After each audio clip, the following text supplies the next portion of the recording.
মোহতারাম হাজরিন, যেহেতু আমল পরিমাপ করা হবে, সেজন্য আজ আমরা এমন 5টি আমলের কথা আপনাদের সঙ্গে শেয়ার করতে চাই, এমন 5টি বিষয়ের কথা শেয়ার করতে চাই যে বিষয়গুলো কিয়ামতের ময়দানে মিজানের পাল্লায় সবচেয়ে ভারী হবে, ওয়েটফুল হবে। এই ওয়েটফুল আমলগুলো যেগুলো আমাদের মিজানের পাল্লাকে অনেক বেশি ভারী করবে, তন্মধ্যে থেকে সর্বপ্রথম যে আমলের কথা বলবো সেটা হলো তাহলিল বা লা ইলাহা ইল্লাল্লাহ। আল্লাহর একত্ববাদের সাক্ষ্য যদি কেউ দেয়ার মতো, আর সেটি গ্রহণযোগ্য হওয়ার জন্য অবশ্যই রিসালতের সাক্ষ্য লাগবে। তো এই ঈমান যদি কেউ সঠিকভাবে আনয়ন করে এবং তার ঈমানে যদি শিরকের কোনো আলামত লেশ মাত্র না থাকে, পিওর ঈমান যদি তার মধ্যে আসে এবং তাওহীদ যদি তিনি প্রতিষ্ঠা করতে পারেন, আল্লাহর এই বান্দার এই ঈমান তথা তাওহীদের এই আমলটি, এই বিষয়টি মিজানের পাল্লাকে সবচেয়ে বেশি ভারী করবে ইনশাআল্লাহ। মোহতারাম হাজরিন, এ প্রসঙ্গে নবী করিম সাল্লাল্লাহু আলাইহি ওয়াসাল্লামের একটি বিখ্যাত হাদিস সহিহ বুখারীতে বর্ণিত হয়েছে। তিনি বলেছেন, কিয়ামতের ময়দানে একজন ব্যক্তিকে ডাকা হবে, আল্লাহ সুবহানাহু ওয়া তাআলা ডাক দিবেন। ডাক দিয়ে তার যত কর্মকাণ্ড আছে পৃথিবীতে, তার জীবদ্দশা সে করেছে, এগুলো সব লিপিবদ্ধ করা হয়েছে এবং সে লিপিবদ্ধ করা দপ্তরগুলো 99টি দপ্তরে পরিণত হয়েছে। তার একটির এক প্রান্ত দেখা গেলে আরেক প্রান্ত চোখ যতদূর যায় তত বড়। এরকম বড় বড় খাতায় দপ্তরে তার সমস্ত আমলনামা লেখার পর, আল্লাহর ফেরেশতাগণ লিপিবদ্ধ করার পর, আল্লাহ তাআলা তাকে ডেকে বলবেন, তোমার আমলনামাতে যত কিছু লেখা আছে, তুমি কি এই সব কিছু তোমার কর্ম হিসাবে স্বীকার করো, নাকি আমার লেখকরা কোনো ত্রুটি করেছে, জুলুম করেছে, অবিচার করেছে, বাড়িয়ে লিখেছে তোমার ব্যাপারে? তোমার মন্তব্য কি? আল্লাহ রাব্বুল আলামিন আহকামুল হাকিমিন, তিনি সবচেয়ে বড় বিচারকদের বিচারক, সবচেয়ে বেশি ন্যায় বিচারের দণ্ড তিনি প্রতিষ্ঠা করবেন। দুনিয়াতে কোনো বিচারক তার জাজমেন্টে ভুল করতে পারেন নিজের বুঝার ভুলের কারণে, এভিডেন্সের ত্রুটির কারণে বা নানা কারণে, কিন্তু আল্লাহ রাব্বুল আলামিনের কাছে তার সবগুলোর পুঙ্খানুপুঙ্খ বিচার হবে এবং কোনোটি কেউ সেখানে লুকাতে পারবে। তো আল্লাহ সুবহানাহু ওয়া তাআলা সেদিন এই বান্দাকে ডেকে বলবেন যে তোমার বক্তব্য কি? তোমার এই কর্মকাণ্ডগুলোকে তুমি স্বীকার করো, নাকি আমার লেখকরা তোমার নামে বানিয়ে বানিয়ে লিখেছে? সুবহানাল্লাহ। আল্লাহ তাআলা আহকামুল হাকিমিন, বান্দার বক্তব্য নেওয়ার প্রয়োজন ছিল না, কিন্তু বান্দাকে আল্লাহ রাব্বুল আলামিন তার মুখ থেকে স্বীকারোক্তি নিচ্ছেন যে বান্দা, আল্লাহ রাব্বুল আলামিন জুলুমকে নিজের উপরে হারাম করেছেন। তিনি বলেছেন, ইন্নী হারামতু যুলমা আলা নাফসি, হাদিসে কুদসিতে আসছে, আমি নিজের প্রতি নিজে জুলুমকে হারাম করে রেখেছি, অতএব তোমরা একে অন্যের প্রতি জুলুম করবে না। জুলুমের মতো এত ভয়াবহ অপরাধ আরেকটি নেই যে দুনিয়াতে একটি জুলুম আখিরাতে বহুমুখী অন্ধকার হয়ে আবির্ভূত হবে। ভাইরা আমার, আমরা অনেকে অনেকের প্রতি জুলুম করি। স্বামী স্ত্রীর প্রতি, স্ত্রী স্বামীর প্রতি, মালিক শ্রমিকের প্রতি, শ্রমিক মালিকের প্রতি, প্রতিবেশী প্রতিবেশীর প্রতি, বাবা মা সন্তানের প্রতি, কিংবা সন্তান বাবা মার প্রতি, শ্বশুর শাশুড়ি পুত্রবধূর প্রতি, অথবা পুত্রবধূর শাশুড়ির প্রতি, শ্বশুরের প্রতি, ননদের প্রতি, দেবরের প্রতি। এভাবে আমরা যে যেখানে সুযোগ পাই অনেক সময় আমরা একে অন্যের প্রতি জুলুম করি। আল্লাহ রাব্বুল আলামিন জুলুমকে এত কঠিনভাবে হারাম করে দিয়েছেন যে তিনি আল্লাহ, তার জন্য হারাম হালাল করার কেউ নেই, কিন্তু তিনি নিজের প্রতি নিজে হারাম করেছেন জুলুম করাকে। সে আল্লাহ রাব্বুল আলামিন সেদিন বলবেন, যাতে জুলুমের ব্যাপারে বান্দার কোনো সন্দেহ না থাকে, বান্দাকে বলবেন তোমার এই কর্মকাণ্ডকে তুমি নিজে স্বীকার করো কিনা। তখন সে লোক বলবে, আল্লাহ আমি স্বীকার করি, আপনার লেখকগণ একটুও বাড়িয়ে লেখেননি, এগুলো সবই আমি করেছি। তখন আল্লাহ তাআলা বলবেন, তোমার কি এ ব্যাপারে নিজের কোনো ওজর আছে কিনা, যে হ্যাঁ তোমার কোনো ত্রুটি ছিল না, আসলে এটা এমনি এমনি হয়েছে, বা তুমি নিজের পক্ষে কোনো দায় মুক্তির ব্যাপারে বক্তব্য দিতে পারো কিনা। তখন বান্দা বলবে, আল্লাহ না, সেরকম কিছুই আসলে বলার নাই, আমি প্রবৃত্তির তাড়নায় তাড়িত হয়ে, কোরআন হাদিসে নিষেধ করা আছে আমি জানি, তারপরও আমি এই সমস্ত কর্মকাণ্ড করেছি, করে আমার আমলনামাকে ভারী করেছি। তখন এই বান্দা, তখন সে ভাববে যে আমার তো আজ রক্ষা নাই, জাহান্নাম ছাড়া কোনো পথ আমার সামনে খোলা নাই।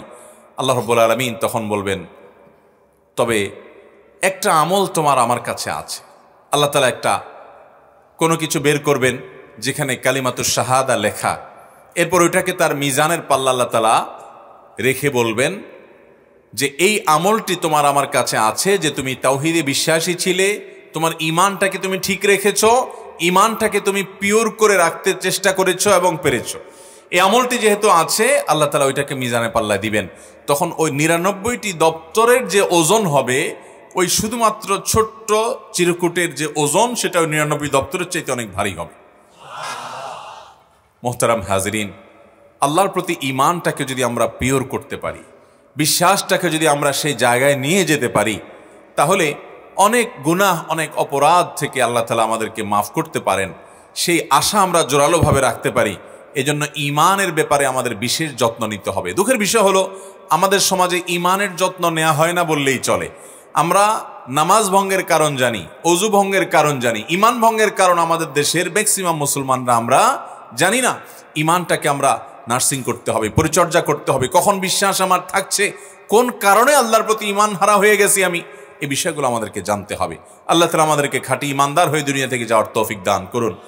তাহলে ভাইরা আমার, লা ইলাহা ইল্লাল্লাহ এর বিশ্বাস যেরকম অন্তরে স্থাপন করতে হবে, আমাদের ইলাহ এবং মাবুদ উপাসনার একমাত্র উপযুক্ত কে? আল্লাহ। আমাদের এই কপাল সিজদার পাওয়ার উপযুক্ত একমাত্র কে? কেন আল্লাহ তাআলা আল্লাহ ছাড়া আর কাউকে ইবাদত করলে, শিরক করলে সেটাকে জুলমুন আযীম বা মহা অপরাধ বলে সাব্যস্ত করেছেন? কেন আল্লাহ ঘোষণা দিয়েছেন যে ইন্নাল্লাহা লা ইয়াগফিরু আন ইউশরাকা বিহি, আল্লাহর সঙ্গে শিরক করা হলে এটি আল্লাহ ক্ষমা করবেন না। ক্ষমা করবেন না মানে হলো, যদি এটি যদি কেউ করে তওবা ছাড়া দুনিয়া থেকে যায়, আর তওবা করলে আল্লাহ সবই মাফ করবেন। এই যে শিরকের অপরাধ, এটি ক্ষমার অযোগ্য। যদি অপরাধ নিয়ে দুনিয়া থেকে কেউ যায়, এটি আল্লাহ কেন বললেন? এর অন্যতম কারণ হলো, শিরক এটা হলো মানবতার জন্য অনেক বড় অপমানের ব্যাপার। কারণ মানুষকে আল্লাহ তাআলা সবচেয়ে সম্মানীয় সৃষ্টি করেছেন, সেই মানুষের কপাল, তার মাথা মহান সৃষ্টিকর্তা ছাড়া যদি কারোর সামনে নোয়ানো হয়, তাহলে ওইটা মানুষের অপমান হয়, মানবতার অপমান হয়। এই জন্য এটা এত ভয়াবহ অপরাধ। এছাড়া আরো নানাবিধ কারণ আছে। অতএব ভাইরা আমার, আমরা আমাদের ঈমানকে শিরক মুক্ত রাখার চেষ্টা করবো তো ইনশাআল্লাহ।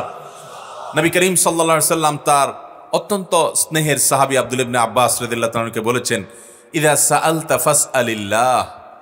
তিনি ডেকে আদর করে, তার বাহনের পেছনে বসা ছিলেন আব্দুল্লাহ ইবনে আব্বাস রাদিয়াল্লাহু তাআলা আনহু, অনেক ছোট মানুষ ছিলেন। আদর করে বলেছেন, হে বৎস, কিছু কথা আমি তোমাকে বলবো, এই কথাগুলো মুখস্থ করবে, মনে রাখবে, আল্লাহ তোমাকে হেফাজত করবেন। এর ভিতরে একটি কথা ছিল, ইযা সাআলতা ফাসআলিল্লাহ।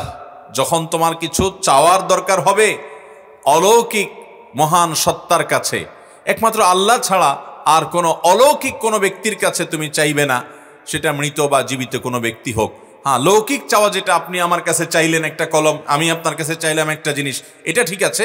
কিন্তু অলৌকিক চাওয়া যেটা, সেটা একমাত্র আল্লাহ ছাড়া আর কারোর কাছে চাওয়া যাবে, এমনকি সেটা কোনো কবরেও না, সেটা কোনো মাজারেও না, সেটা কোনো জীবিত মৃত অদৃশ্য ব্যক্তিও আমাকে সাহায্য করার কোনো ক্ষমতা সংরক্ষণ করেন না। ঈমানটাকে মজবুত করতে হবে। সেই সাথে আমার এই সিজদা, আমার এই দোয়া, আমার এই ইবাদত, আমার এই শপথ, আমার এই মানত, এই সবগুলো নিবেদন হবে শুধুমাত্র আল্লাহ তাআলার জন্য। এখানে আল্লাহর সাথে আর কাউকে শরীক সাব্যস্ত করা যাবে না। ভাইরা আমার, এই জন্য এই ঈমানকে পাকা করার পাশাপাশি লা ইলাহা ইল্লাল্লাহ এই জিকির আমাদের বেশি বেশি করতে হবে। মুখে বেশি বেশি করে লা ইলাহা ইল্লাল্লাহ এই জিকিরকে উচ্চারণ করতে হবে। নবী করিম সাল্লাল্লাহু আলাইহি ওয়াসাল্লাম বিভিন্ন সময় বিভিন্ন সংখ্যকবার লা ইলাহা ইল্লাল্লাহু ওয়াহদাহু লা শারীকা লাহু লাহুল মুলকু ওয়া লাহুল হামদ ওয়া হুয়া আলা কুল্লি শাইইন কাদির পড়ার নির্দেশ দিয়েছেন। লা ইলাহা ইল্লাল্লাহ এই বাক্যের ওজন এত বেশি যে মিজানের পাল্লায় শত শত বদামল সম্বলিত দপ্তরকে নিচে নামিয়ে দিয়ে উপরে তুলে দিয়ে এটার ওজনকে ভারী করে ওই লোককে জান্নাতি করতে পারে। অতএব আমরা বেশি বেশি লা ইলাহা ইল্লাল্লাহ জিকির করবো ইনশাআল্লাহ। একটি আমল আমরা পেলাম, সেটা হলো লা ইলাহা ইল্লাল্লাহ এর বিশ্বাসকে অন্তরে প্রগাঢ়ভাবে স্থাপন করে মুখে সেটার উচ্চারণ বারবার করে উচ্চারিত হবে। এই আমলটি মিজানের পাল্লায় অনেক ভারী আমল হিসাবে হাদিস থেকে আমরা জানলাম। কেউ যেন এই হাদিস থেকে আবার এটা না বুঝি যে তাহলে তো লা ইলাহা ইল্লাল্লাহ বেশি বেশি করে পড়লাম আর পাপাচার করতে করতে শত শত হাজার হাজার দপ্তর ভরায় ফেললাম, টেনশনের কোনো কারণ নাই। কারণ লা ইলাহা ইল্লাল্লাহ তো আমি বেশি বেশি বলছি। ওই লোকটাকে যেরকম আল্লাহ তাআলা একবার লা ইলাহা ইল্লাল্লাহ, একটা চিরকুট লা ইলাহা ইল্লাল্লাহ দিয়ে তাকে রক্ষা করে দিয়েছেন, তাহলে আমার এত পাপ করতে টেনশনটা কোথায়? এই হিসাব করবেন কিনা? আবার কেন করবেন না? কারণ ওই ব্যক্তিকে আল্লাহ রাব্বুল আলামিন যে রহম করেছেন, আপনাকেও আল্লাহ তাআলা ঠিক একই রকম নিবেদন করবেন, এটা আপনি কিভাবে নিশ্চিত হলেন? এক। দ্বিতীয়ত হলো, ওই আল্লাহর বান্দার ওই দপ্তরে যা ছিল তার বিপরীতে তার ঈমানটা সেরকম ওজনওয়ালা এবং পিওর ছিল। আপনার ঈমানটা সেরকম ওজনওয়ালা বা পিওর করার সুযোগ আপনি পাবেন, সেটা কোত্থেকে জানলেন? আল্লাহ রাব্বুল আলামিন একটি অপরাধের কারণে যদি কাউকে শাস্তি দিতে চান, সেটা দেওয়ার রাইট বা অধিকার তার আছে কি নাই? অতএব আল্লাহ রাব্বুল আলামিনের বান্দা হিসাবে অপরাধ করার, ঠান্ডা মাথায় পাপ করার, বেপরোয়া হওয়ার মতো দুঃসাহসিকতা আল্লাহর জমিনে আরেকটি নেই। ভাইরা আমার, কোনো কারণে পাপ হয়ে গেছে, আপনার ভিতরে সেই বিবেচনা বোধ ছিল না, সেই উপলব্ধি ছিল না, আপনি আল্লাহর কাছে মাপ চেয়েছেন, এটা একটা ব্যাপার। কিন্তু ঠান্ডা মাথায় জেনে শুনে আপনি অপরাধ করে যাচ্ছেন। আল্লাহ তাআলা রহিম, আল্লাহ রহমান, আল্লাহ ওয়াদুদ, আল্লাহ গফুর, আল্লাহ সাত্তার, আল্লাহ বান্দার দোষ ত্রুটি ঢেকে রাখেন, আল্লাহ ক্ষমাশীল, আল্লাহ দয়ালু, আল্লাহ পরম মেহেরবান। আপনি এই নাম, গুণবাচক নামগুলোর কথা জানেন। আপনি কি জানেন না আল্লাহ রাব্বুল আলামিনের এমন কিছু গুণবাচক নামও আছে যেগুলো আমাদেরকে সতর্ক হতে শেখায়? আল্লাহ রাব্বুল আলামিন তার পাকড়াও অত্যন্ত কঠোর হয়। তিনি যখন পাকড়াও করেন তখন সেখান থেকে রেহাই পাওয়ার কোনো সুযোগ থাকে না।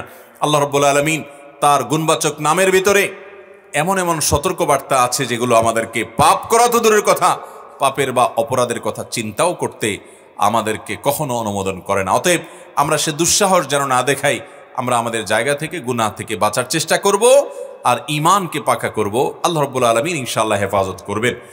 নাম্বার 2, দ্বিতীয় যে আমলের কথা বলতে চাই, যেটি মিজানের পাল্লায় সবচেয়ে ওয়েটফুল আমল হবে, সবচেয়ে ভারী আমল হবে, মিজানের পাল্লাকে অনেক বেশি ওজনই করবে, আপনার নেক আমলের পাল্লাকে ভারী করে আপনাকে জান্নাতে যাওয়ার পথ সুগম করবে। সে আমল হলো আল্লাহর জিকির, বিশেষ করে সুবহানাল্লাহ, আলহামদুলিল্লাহ এবং একটু আগে লা ইলাহা ইল্লাল্লাহ জানলাম, সেই সাথে আল্লাহু আকবার, এই 4টি বাক্য, সুবহানাল্লাহ, আলহামদুলিল্লাহ, লা ইলাহা ইল্লাল্লাহ, আল্লাহু আকবার।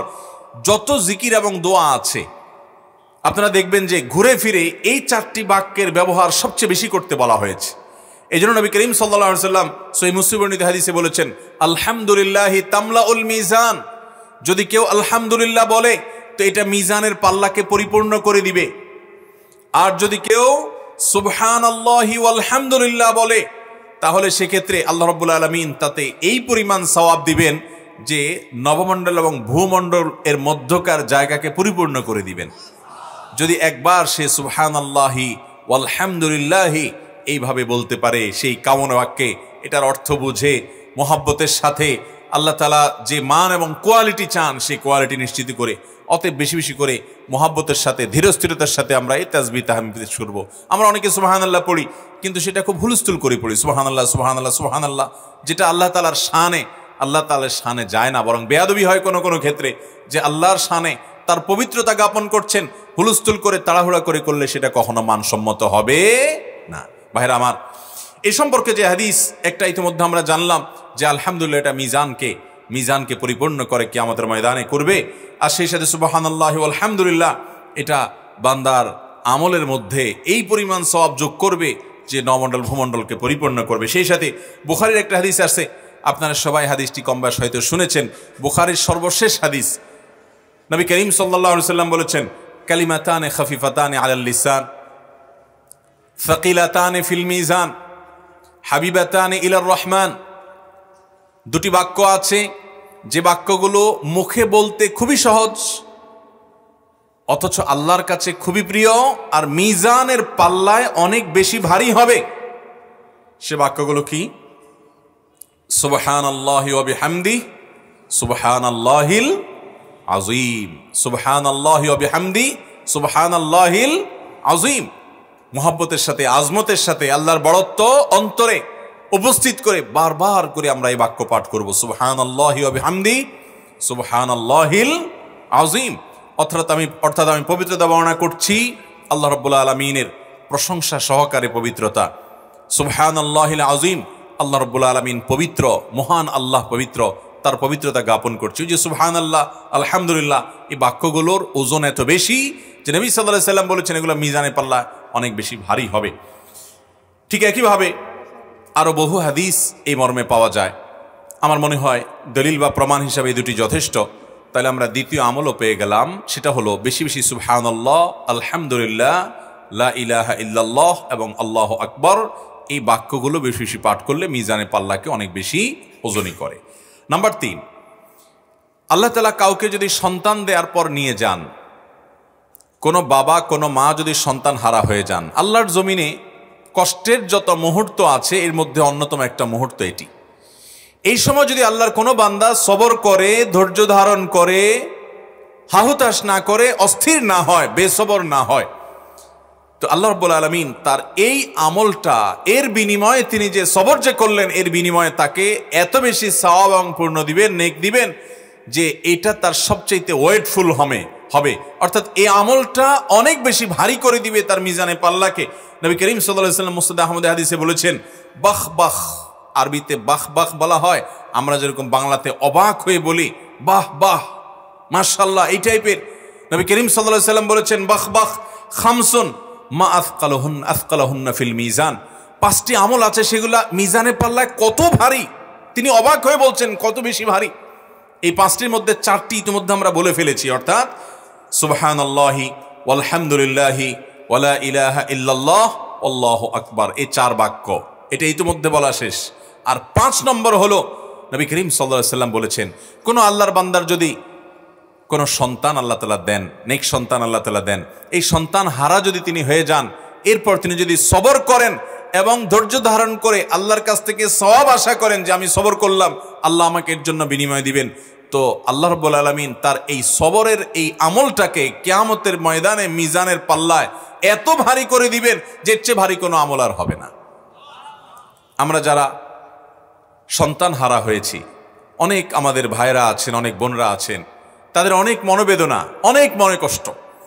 এ হাদিস তাদের জন্য অনেক বড় সান্ত্বনা, কিন্তু শর্ত হলো ধৈর্য ধারণ করতে হবে। আমরা ধৈর্য ধারণ করি, বিভিন্ন বিপদে আপদে ধৈর্য ধারণ করি, কিন্তু সেটা হলো অনেক হাহুতাশ, অনেক অস্থিরতা, অনেক বেসবরি এবং আল্লাহর শানের খেলাফ অনেক কাজ করার পর একটা পর্যায়ে বলি ঠিক আছে কি আর করা, তাহলে সবর করলাম, তো এটা কিন্তু সবর হিসাবে পরিগণিত হবে।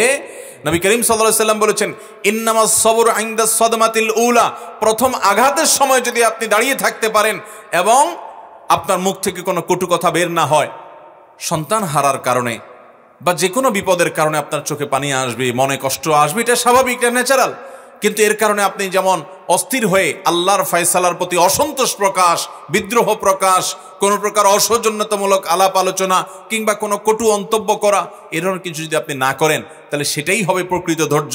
আপনি হাউতাশ করে টরে শেষে বলছেন ঠিক আছে কি আর করা, তাহলে সবরই করি, তো এই সবরের মূল্য আল্লাহর কাছে হবে না। মোহতারাম হাজরিন, আমাদের সমাজে অনেক আমলওয়ালা মানুষ পাবেন, অনেক আমলওয়ালা মানুষ পাবেন, সবরকারী মানুষের সংখ্যা খুবই নগণ্য। যত সমস্যা এই সমাজে আছে, এই পরিবারগুলোতে আছে, এই ম্যাক্সিমাম সমস্যার সমাধান হলো আমাদের মধ্যে সবরের গুণটা আনা। দাম্পত্য জীবনে শান্তি আনার জন্য সবরের কোনো বিকল্প নাই। যত অশান্তি আছে দেখবেন এগুলার মূল কারণ হলো ধৈর্যহীনতা। আল্লাহ তাআলা আমাদেরকে সবর এবং ধৈর্য ধারণ করার তৌফিক দান করুন। ভাইরা আমার, কোরআনে কারিমে আল্লাহ তাআলা বলেছেন, ইন্নামা ইউওয়াফাস সাবিরুনা আজরাহুম বিগাইরি হিসাব, ধৈর্যশীলদেরকে আল্লাহ তাআলা বিনিময় কোনো হিসাব করে দিবেন না, হিসাব ছাড়া দিবেন ধৈর্যশীলদেরকে। অতএব আমরা সবরকারী হব তো ইনশাআল্লাহ। যে কোনো বিপদে, যে কোনো আপদে, পৃথিবীতে সবকিছু আমার মন মতো হবে না, অনেক কিছু আমার মনের বাইরে হবে, আমার চাওয়ার বিপরীতে হবে। এই সময়গুলোতে হাসি মুখে সেগুলোকে বরণ করে নিতে পারা, রাগ হয়েছে সেটাকে ঢোক গিলে ফেলা এবং নিয়ন্ত্রণ করা, সবর করা, ধৈর্য ধারণ করা, যে কোনো বিপদে হাসি মুখে কথা বলতে পারা, এটা অনেক বড় একটা যোগ্যতার ব্যাপার, বেশিরভাগ মানুষ পারে না। আল্লাহ তাআলা আমাকে আপনাকে সবরকারীদের কাতারে শামিল হওয়ার তৌফিক দান করুন। ভাইরা আমার, তাহলে সন্তান হারার বেদনায় আমাদের কোনো ভাই, কোনো বোন, কোনো মা, কোনো বাবা যদি কষ্ট পান, আঘাতপ্রাপ্ত হন, আর যদি আল্লাহকে খুশি করবার জন্য সবর করেন, বিনিময় পাওয়ার জন্য যদি হাসি মুখে মেনে নেন, আল্লাহ রাব্বুল আলামিন তার এই আমলটাকে মিজানে পাল্লায় সবচেয়ে ওয়েটফুল আমল করে দিবেন ইনশাআল্লাহ। নাম্বার 4 নম্বর আমল হলো, জানাজার পর যদি কেউ জানাজার নামাজ আদায় করে, জানাজার সালাত আদায় করার পর লাশের পেছনে পেছনে দাফন হওয়া পর্যন্ত যায়, কবরস্থান পর্যন্ত, এই সময়টুকু যদি সে দেয়, তাহলে এই ব্যক্তিকে আল্লাহ তাআলা সওয়াব দিবেন 2 কিরাত। নবী করিম সাল্লাল্লাহু আলাইহি ওয়াসাল্লাম বলেছেন, যদি কেউ জানাজা সালাত আদায় করে তাকে 1 কিরাত সওয়াব দেওয়া হবে। আর যদি কেউ জানাজার পর লাশ যখন কবরস্থানে নেওয়া হয় তার পেছনে পেছনে যেতে থাকে এবং যেতে যেতে কবরস্থানে যায়, লাশ দাফন করার পর সে ওই লাশ দাফন করার পর কেবলার দিকে ফিরে ওই লাশের জন্য, মুর্দার জন্য আল্লাহর কাছে দোয়া করা, একটি হাদিস দ্বারা সব সাবেত, সে আমলটা করে, অর্থাৎ শেষ পর্যন্ত থাকে, অর্থাৎ কবরে লাশ দাফন করা পর্যন্ত সে অপেক্ষা করে, মাটি দেয়, এই পর্যন্ত যদি থাকে তাহলে তাকে 2 কিরাত দেওয়া হবে। অর্থাৎ জানাজা পড়ে যে পরিমাণ সওয়াব পাইছে এটুকু গিয়ে তার ডাবল সওয়াব সে পাবে। আর কিরাতের পরিমাণ সম্পর্কে নবী করিম সাল্লাল্লাহু আলাইহি ওয়াসাল্লাম বলেছেন, ওয়াল্লাযী নাফসি বিয়াদিহি, ওই আল্লাহর শপথ করে বলছি যার হাতে আমার জীবন, কিরাতের ওজন কি? লাহু আথকালু ফি মিজানিহি মিন উহুদ। একজন বান্দাকে আল্লাহ তাআলা 1 কিরাত সওয়াব দিবেনের মানে হলো বিশাল আকারের পাহাড়, এর চাইতে অনেক বেশি ভারী হবে 1 কিরাত সওয়াবের পরিমাণ নয়, এটার ওজন হবে এর চেয়ে ভারী, অর্থাৎ সংখ্যা নয়, বরং এর পরিমাপটা হলো যে এর ওজনটা হবে এত ভারী যে উহুদের পাহাড়ের চাইতে অনেক ওয়েটফুল হবে। সওয়াব কিন্তু 1 কিরাত, পরিমাণ হবে এত, অর্থাৎ ওজন হবে এত বেশি। আর যদি দুইটাই কাজ করেন তাহলে 2 কিরাত অর্থাৎ ডাবল সওয়াব পাবেন। ভাইরা, আমাদের সমাজে এই আমলটার ক্ষেত্রে ঘাটতি আছে। আমরা জানাজা অনেকেই পড়ি, কিন্তু দাফন হওয়া পর্যন্ত অনেকে আমরা থাকি না, অথচ লাশের পেছনে পেছনে যাওয়া কিন্তু একটা গুরুত্বপূর্ণ আমল।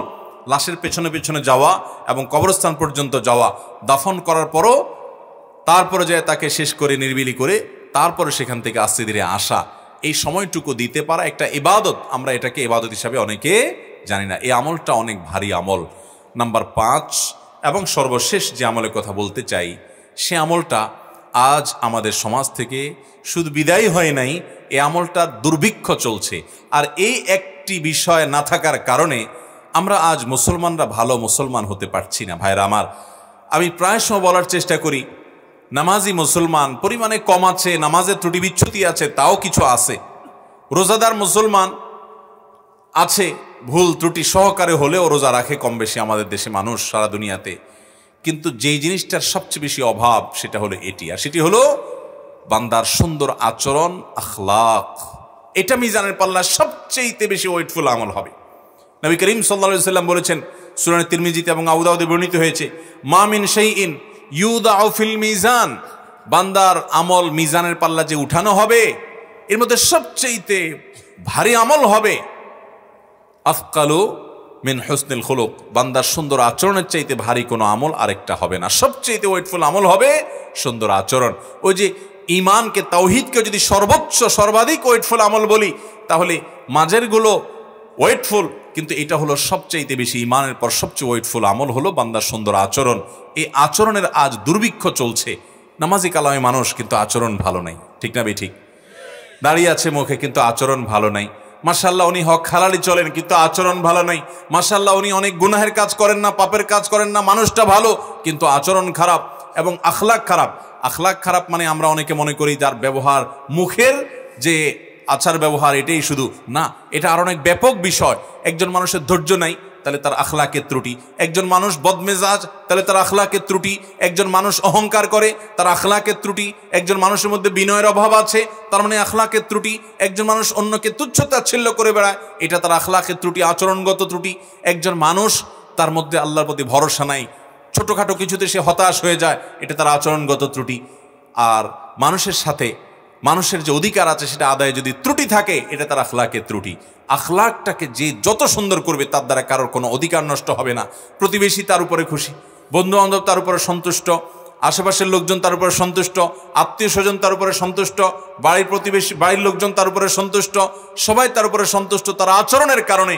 যে লোকটার আচরণটা ভালো, তার দ্বারা কেউ কষ্ট পায় না, আঘাত পায় না, এইরকম শোনার মানুষ আজ বড় অভাবের আমাদের সমাজে। ভাইরা, এই মুসলমানের দাম আল্লাহর কাছে অনেক বেশি। আল্লাহ তাআলা আমাদের আখলাকগুলোকে সুন্দর করার তৌফিক দান করুন। এই হাদিসের শেষ অংশে নবী সাল্লাল্লাহু আলাইহি ওয়াসাল্লাম বলেছেন, ওয়াইন্না সাহাবা হুসনুল খুলুক, আর সুন্দর আচরণওয়ালা মানুষটা লা ইয়াবলুগু বিহি দারাজাতা সাহিবিস সাওমি ওয়াস সালাহ, এই ব্যক্তির এই আচরণটার কারণে নফল নামাজ, নফল রোজা দিয়ে আমল নামা পরিপূর্ণ করে ফেলেছে, ওই লোকের সমপরিমাণ সওয়াব পেতে পারে, তার সমমর্যাদায় চলে যেতে পারে। নফল নামাজ আর নফল রোজা এত নাই, কিন্তু আখলাকটা ভালো আছে, এই আখলাক দিয়া শুধুমাত্র সে ওই নামাজি এবং রোজাদারের সমপর্যায়ে হয়ে যেতে পারে। অতএব আমাদের আখলাকগুলোকে ভালো করবো তো ইনশাআল্লাহ। নিজের স্ত্রীর সাথে সর্বোচ্চ সুন্দর ব্যবহার করতে হবে ভাইরা। আল্লাহ বলেছেন ওয়া আশিরুহুন্না বিল মারুফ, তাদের সাথে সুন্দর আচরণ করো। আমাদের অনেক ভাইরা আছেন বাহিরে অনেক ভালো, কাস্টমারের সাথে ভালো, ক্লায়েন্টের সাথে ভালো, পরিচিত অপরিচিত মানুষের সাথে ভালো, কিন্তু নিজের স্ত্রীর সাথে যা তা আচরণ, বদরাগ আছে না নাই? বেচারের উপরে যত রকমের টর্চার, অবিচার, গালমন্দ, বাজে কথা, ঘরে ঘরে। অনেক লোক আছে বাহিরে অনেক সভ্য ভদ্র, ওনাকে মানুষ অনেক ভালো জানে, কিন্তু ওনার বউ জানে ওনার চরিত্রের হাল কি, ঠিক কিনা? এই জন্য নবী করিম সাল্লাল্লাহু আলাইহি ওয়াসাল্লাম বলেছেন যে খাইরুকুম খাইরুকুম লি আহলি ওয়া আনা খাইরুকুম লি আহলি। তিনি বলেছেন তোমাদের মধ্যে সবচেয়ে ভালো মানুষ কে? এই মাহফিলের মধ্যে সবচেয়ে ভালো মানুষ কে?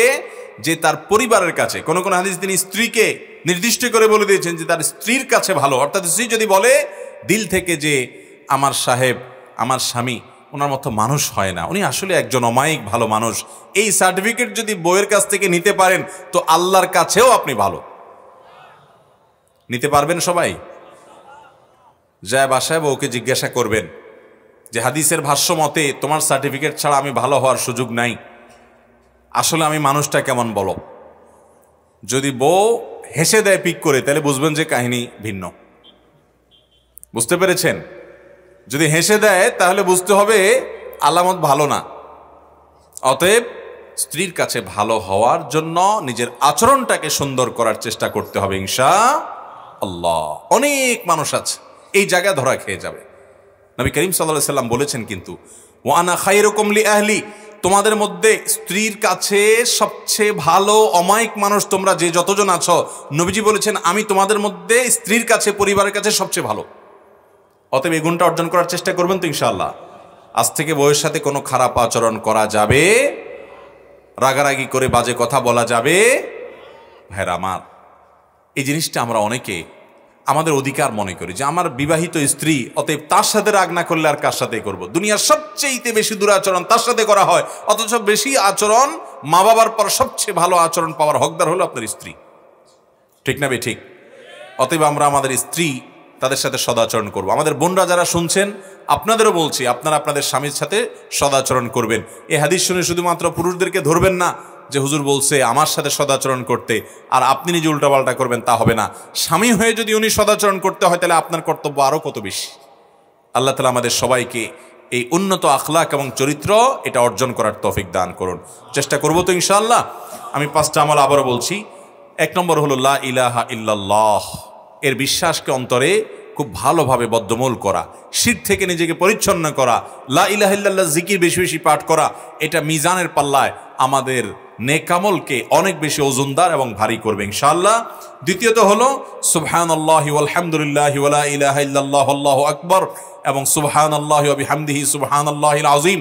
এই বাক্যগুলো আমাদের আমল নামাকে অনেক বেশি ভারী করবে, নেকামল নামাকে। তৃতীয়ত হলো যদি আল্লাহ তাআলা কারোর সন্তানকে নিয়ে যান দুনিয়া থেকে, তাহলে তিনি যদি সবর করেন, ধৈর্য ধারণ করেন, এই আমলটার ওজন হবে অনেক বেশি। চতুর্থত হলো জানাজার সালাত আদায় করার পর, সালাত যেরকম আদায় করা একটা ইবাদত, লাশের পেছনে পেছনে কবরস্থান পর্যন্ত যাওয়া আরেকটা ইবাদত। এই দুটি আমলের ওজন হবে উহুদ পাহাড়ের সমপরিমাণের চাইতে, ওজনের চাইতে আরো বেশি। তার মানে এটার ওজন হবে অনেক বেশি এবং অনেক ভারী আমল এটি। আর 5 নম্বর ইমানের পর সবচেয়ে গুরুত্বপূর্ণ যেটি এই ক্ষেত্রে, অর্থাৎ ওজনদার আমলের ক্ষেত্রে, সেটি হলো ভাইয়েরা আমাদের আচরণগুলো। এই আচরণওয়ালা মানুষ, আখলাকওয়ালা মানুষ আজকাল পাওয়া যায় না। সব আমাদের আচরণগুলো থেকে দুর্গন্ধ ছড়ায়। আমাদের নবী করিম সাল্লাল্লাহু আলাইহি সাল্লাম এত সুন্দর আচরণকারী ছিলেন যে তার আচরণ দ্বারা কেউ কোনোদিন আঘাতপ্রাপ্ত হয় নাই, কেউ কোনোদিন কষ্ট পায় নাই, কারোর অধিকার কখনো নষ্ট করে নাই, কারোর প্রতি আঘাত কখনো, আক্রমণ কখনো করেন নাই, কোনোদিন কোনো গালমন্দ করেন নাই। অথচ আমরা অনেকে আছি সারা দিন গালমন্দের মধ্যেই থাকি, আছে না নাই ভাই? আল্লাহ আমাদের আখলাকগুলোকে সুন্দর করার তৌফিক দান করুন। সবাই চেষ্টা করবো তো ইনশাআল্লাহ আখলাক সুন্দর করার জন্য। যারা সুন্দর আচরণকারী ভদ্র মানুষ তাদের সাথে বেশি বেশি উঠা বসা করবেন। আরেকটা দোয়া আছে নবী সাল্লাল্লাহু আলাইহি ওয়াসাল্লাম শিক্ষা দিয়েছেন, আল্লাহুম্মা হদিনি লি আহসানিল আখলাক, আল্লাহ আমার আখলাককে, সুন্দর আখলাকের পথে আমাকে পরিচালিত করেন। ফাইন্নাহু লা ইয়াহদি লি আহসানিহা ইল্লা আন্ত, কারণ আপনি ছাড়া কেউ সুন্দর আখলাকের পথ দেখাতে পারবে না। ওয়াসরিফ আন্নি সাইয়্যাহা, আল্লাহ দুরাচরণ এবং খারাপ চরিত্র, বাজে গুণ আচরণগত ত্রুটি থেকে আমাকে হেফাজত করেন। ফাইন্নাহু ওয়ালা ইয়াসরিফ আন্নি সাইয়্যাহা ইল্লা আন, কারণ এই খারাপ আচরণ থেকে আপনি ছাড়া কেউ রক্ষা করতে পারবে না। আল্লাহ রাব্বুল আলামিন কিয়ামতের ভয়াবহ তকদিরে আমাদেরকে বেশি থেকে বেশি নেক আমলগুলো বেশি বেশি করে এবং কোয়ালিটিফুল আমল করে আমাদের নেক আমলের পাল্লাকে ওজন করে নিয়ে দুনিয়া থেকে যাওয়ার তৌফিক দান করুন। আখিরাতে শেষ হাসি হাসবার তৌফিক আমাদের সকলকে দান করুন। এই মাহফিলে যেরকম সমবেত হয়েছি, জান্নাতুল ফেরদাউসের আঙ্গিনায় আরশে আজিমের মালিক আমাদের সবাইকে এরকম সমবেত হওয়ার, একত্র হওয়ার তৌফিক দান করুন। আমিন। ওয়া আখিরু দাওয়ানা আলহামদুলিল্লাহি রাব্বিল আলামিন।